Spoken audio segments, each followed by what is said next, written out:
LPU ప్లేస్మెంట్ల రికార్డులు సృష్టిస్తోంది. Final year student 2.5 కోట్ల ప్యాకేజ్ పొందుతున్నారు. 1700 మందికి పైగా ఎల్పీయూ స్టూడెంట్స్ 10 లక్షల నుంచి 2.5 కోట్ల ప్యాకేజెస్ పొందారు.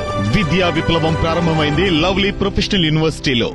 కృష్ణా జిల్లా మాజీ ఎమ్మెల్యే సింహాద్రి రమేష్ బాబు అధ్యక్షతన అవనిగడ్డలో బాబు ష్యూరిటీ మోసం గ్యారంటీ కార్యక్రమం జరిగింది. కృష్ణా జిల్లా వైఎస్ఆర్సీపీ అధ్యక్షుడు మాజీ మంత్రి పేర్ని నాని, మాజీ MLA Kaile Anil Kumar, ZP chairperson Uppala Harika, Pedamaluru YSRCP incharge Devabhaktini చక్రవర్తితో భారీగా వైఎస్ఆర్సీపీ నాయకులు కార్యకర్తలు పాల్గొన్నారు. చంద్రబాబు మోసాలపై నేతలు మండిపడ్డారు. ఇచ్చిన హామీలు అమలు చేయకుండా అబద్దాలతో కాలం వెళ్లదీస్తూ ఉన్నారని ఆగ్రహం వ్యక్తం చేశారు వైఎస్ఆర్సీపీ నేతలు. 1999లో నోటి మాటలతో హామీలు ఇచ్చి మోసం చేశాడు, దగా చేశాడు. 2014లో కాగితం మీద సంతకం పెట్టి మరి హామీ పత్రం ఇచ్చి దగా చేశాడు.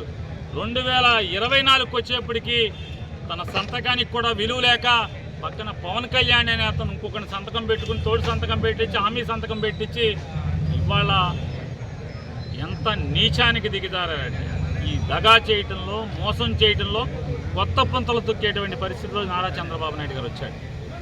ఇవాళ ఏ పథకం ఇవ్వకుండానే అన్ని ఇచ్చేశానని చెప్తున్నాడు. 15వ తారీఖు నుంచి కూడా వైఎస్ఆర్ కాంగ్రెస్ పార్టీ కుటుంబ సభ్యులందరూ గ్రామాన ఇల్లు తిరిగి ఈ కొత్త రక నయా వంచకుడు చంద్రబాబు నాయుడు గారు ఏ రకంగా రూపం మార్చుకున్నటువంటి మోసగాడు ఏ రకంగా కొత్త మోసాలకి తెరలేపాడో ఇవన్నీ కూడా ప్రజలకి వశదీకరిస్తూ కార్యక్రమాన్ని చేపట్టడం జరుగుతుందని కూడా తెలియజేస్తారు. సూపర్ 6 గురించే కాదు, దానికంటే పెద్ద మోసాలు కూడా చేశారు చంద్రబాబు నాయుడు గారు. అమ్మఒడి అన్నాడు, అయ్యన్నాడు, ఇయ్యన్నాడు, అన్నీ మోసాలే.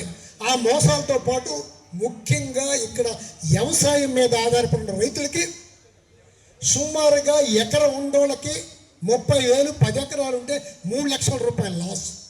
పోయిన సంవత్సరం చేలో మిషన్ కోతకు వస్తే 2,200 రూపాయలకి కాటాలు జరిగినాయి.